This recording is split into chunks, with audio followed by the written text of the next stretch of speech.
So hello everyone and welcome to this video, and this video is about Deportivo La Coruña, a team from La Coruña city, and let's talk about them. And this video is about teams that have done great in Champions League.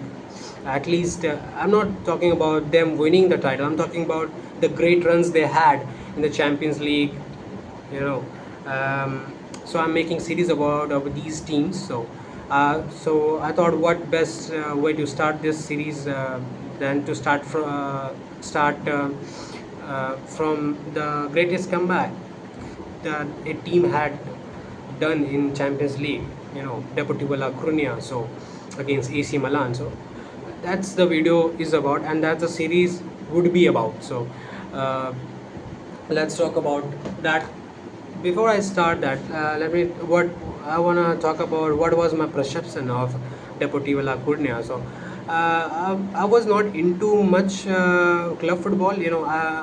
Was mostly a guy who used to watch a lot of cricket. So and then I gradually moved to football because cricket was not fun. It had become predictable. Only 7 8 teams were playing.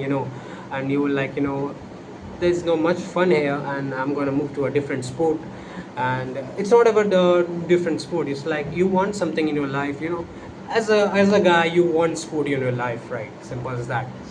And so yeah, so I started watching a lot of games, and you only know football when you get to watch club football. If you are into club football, you know what it is, right? You are into true football, because yeah, international tournament comes after like 4 years, and everyone is like talking about this and that, and they become seasonal fans. And it's okay being seasonal fan, because that's not your primary sport, or that's not you want to do. If you want to be entertained, and if you have no stake in sports at all, it's okay. It's for entertainment. At the end of the day, everything is entertainment, whether you watch movies, whether you watch anything. So yeah, so I started watching club football. Now I've been watching club football for a while, like 7 or 8 years now. So whenever I watch sports, I always intrigued to know the history of the sport, and what it means, and what is the context, and always try to gain more knowledge about it. So I started doing more research. I would not say research. It's just doom scrolling on random clubs on Champions League, different past results, different and past results. So I came across this Champions League run by Deportivo La Coruña. And it was a great run, and I thought it's a great that took. That to make a comeback against a team stacked with stars: Shevchenko, Kaká, Gattuso, and Dida. I'm sorry, Didi. Sorry to say, it's not Didi, it's Dida. He was a great keeper. So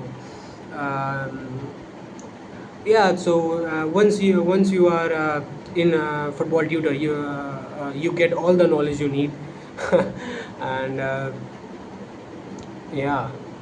So started going through all those past results, and I came across Deportivo's run in 2003 and 4. May I say that 2003 and 4 season was like one of the greatest seasons in football. Like Greece won the Euros. I saw the highlights of the final. I was too young to watch that live, right? And I wasn't into football back then, so there's that. So yeah, Greece won the Euros, and Valencia, if I'm not wrong, won the La Liga. So it was a like year where underdogs, it's not even underdogs, it's just that the bigger teams underperformed, or the underdogs and the lesser teams did exceptionally good. So yeah, it was a great year. It was, and Porto won the Champions League. If it's already not a spoiler, everybody knows that Porto won the 2004 Champions League, and but it is mostly remembered for 2003-4 campaign of Deportivo La Coruña in Champions League. So let's talk about that campaign. Or I also want to talk about the importance of Champions League. Champions League. Uh, if I'm measuring by quality, measuring by what standards, it's the highest level of football, both international and club. At least to me, like, yeah, people would say international football, the World Cup is the highest prestigious, and it is prestigious. It's the most prestigious trophy in entirety of football, and it's always going to be. The World Cup is always going to be the most prestigious trophy. But in terms of quality, you always going to have to say that Champions League always going to come on top, because it is, you have clubs, they have unlimited budget on certain clubs, and they create their own Avengers and try to win that trophy and fall short. We have seen Manchester City finally get their hands on the Champions League, but how many failures they uh, went through. Like, they went through so many uh, setbacks to get that trophy, and it's not easy to win that trophy. Real Madrid made everyone think that winning the Champions League is easy, but it's not.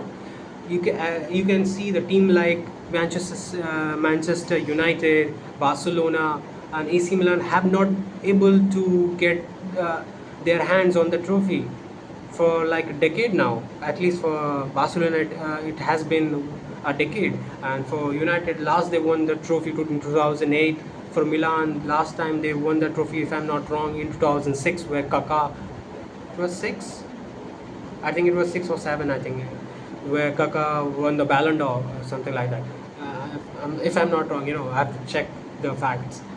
So yeah, it's not an easy trophy to win, and even big teams like Paris Saint-Germain have to spend a lot of money to get their hands on the trophy. They have won back-to-back Champions League now, but it was hard for them even to compete against the European giants, and even whatever money they spend on the transfer, it was even hard for them to win this trophy. So yeah, that's the importance of Champions League. But let's talk about the Deportivo La Coruña run. So in the group they had Deportivo, they had Monaco, they had Athens, AEK Athens, and they had PSV, and they finished second in the group with 10 points, I think. And they had less goal difference than PSV, who finished third, but they only advanced on the head-to-head, because if I'm not wrong, they defeated PSV 2-0, and in the return leg they lost to PSV 3-2. So on aggregate it was 5-4. So that's why they advanced to the knockouts. So in the group stage they came second. They lost two games, I think, one to PSV and one to Monaco, and it was a huge loss to Monaco, 8-3. It was 8-3, and crazy game that, like, it's still, I think, is it's still their biggest loss in the Champions League, 8-3. So yeah, that's what happened in group stage. Now the main thing starts in the knockouts. So in the knockouts, the first game they played, it was against Juventus, and they won 1-0. And then again, if I'm not wrong, it was return leg. I don't know if it can be Juventus Stadium, but even there they won 1-0. So it was an easy victory, 1-0, 1-0. 2-0 on aggregate. They advanced to the quarterfinals, where they faced whom? They faced, if I'm not wrong, yeah, they faced AC Milan. So yeah, that's the story about it. Yeah, it's, I forgot. Yeah, it's so yeah. We'll start. So they face AC Milan, a team stacked with stars. From goalkeeper to the forwards. Gattuso, everyone, Cafu. You have got Shevchenko, Kaká, and every good. You would think of, it's like team of absolute Avengers, and they were, Milan at that time were like constantly appearing in the semi-finals and finals, right? We know that what happened in Istanbul against Liverpool, and they got their revenge against Liverpool. So in like 6 or 7 season, if I'm not wrong. So but yeah, Milan were not like the team that they are today. Like Milan were giants of European football back then, and it's not surprised they still have the second most UCL titles, right? 7 titles to only less titles than Real Madrid, who sit at the top of the hierarchy of Champion League. Uh, so yeah, back then that Milan team were like Avengers, and so in the quarterfinals they lost to Milan for, if I'm not wrong, it was 4-1 on aggregate. Everyone scored. Kaká scored, and it was at San Siro. So, yeah. So they knew that everyone was like, it's done and nothing is gonna happen. They're gonna lose the title. They're gonna lose the tie by 5 or 6 goals. You know. So in the return leg in Rosario, it's not Rosario, Riazor, I think, if I'm not wrong, that's the name of the stadium. I will just put the name of the stadium on the screen if I'm not lazy enough. So yeah, in their home leg, they scored 4 goals unanswered by AC Milan. They conceded 4 goals unanswered, and 4 goals scored by Deportivo, to complete the comeback, and they won the tie 5-4 on aggregate, and it was a great comeback. They had players like Walter Pandiani. Not, I'm not talking about Walter White, but he's sort of like a Walter White for Deportivo, because he scored like 6 goals in the Champions League, and the highest scorer was Morientes, and he scored like 9 goals. He also team also had players like Luana, I think, if I'm not butchering his name. So they had players, right, and they showed incredible um uh, zeal to come back against AC Milan, a team full of stars, and they finally uh, able to overcome the aggregate scoreline, and they advanced to the semi-finals against the eventual champions Porto. And in the first leg, it was nil-nil. In Porto Stadium, they they were able to keep the score nil-nil away from home, and then they came to their home stadium where they lost to Porto 1-0. It was a penalty, and who was refereeing that game? Uh, the goat of referees, Collina. So it was a penalty, and Porto advances to the final 1-0 on aggregate, and where they defeated Monaco, and it was the first title for José Mourinho against. Uh, and against he was up against Didier Deschamps, the coach of Monaco. So, so that's the story of Deportivo La Coruña.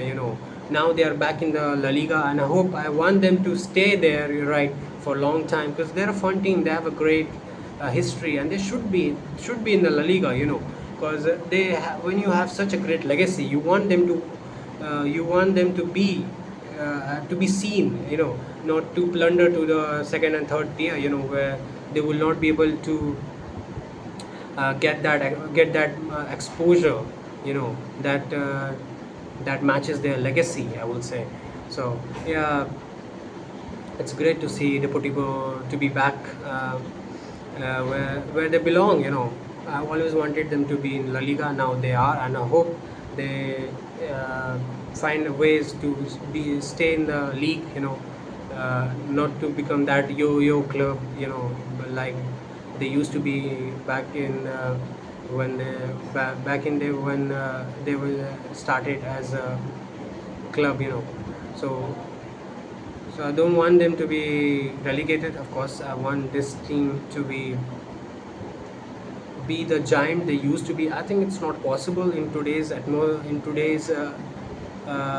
footballing landscape, because it's very, I would say, it has become very hard for teams like Depo or teams with a limited budget to do such miracles like they used to do in previous editions of the Champions League and mostly the 2000s one. So, it's very hard. But you still see stories like Villarreal when they knocked out Bayern Munich.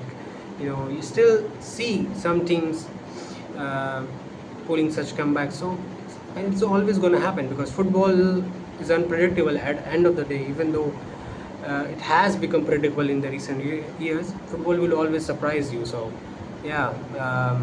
That's it, and I will see you in the next video where I'll talk about something football related. So yeah, cheers, bye.